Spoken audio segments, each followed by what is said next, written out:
Kapatid, ako si Atty. Ernesto Arellano, isang abogado ng mga manggagawa at mga informal settlers.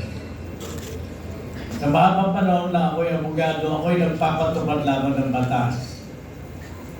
Pero ngayon, naisipan ko ng pumasok sa larangan ng paggawa ng batas dahil sa mahabang panahon, hindi nakakatugon sa pangangailangan ng bansa ang mga batas na ibinababa.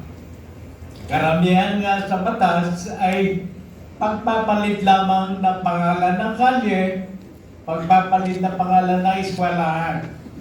Kaya ang ating ekonomiya ay service-oriented.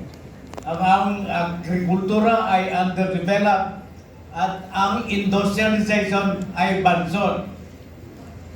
Kaya wala tayong sapat na employment dito sa Pilipinas. Kung gusto mo umunlad, kinakailangan mag-OFW ka.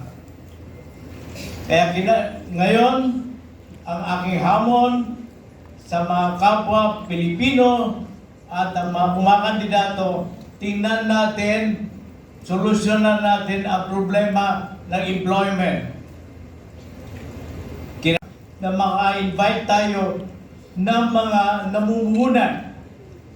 Mag-create tayo ng mga industriya para ito ang panggagalingan ng trabaho ng ating mamamayan. Sinasabi ng Saligang Batas, Article 12 at Section 1, sinasabi niya, ang layunin ng ekonomiya ng Pilipinas ay lilikha ng isang lipunan na merong makatwiran na pagkapantay-pantay ng oportunidad na unlad. Makatwirang pagkapantay-pantay ng income.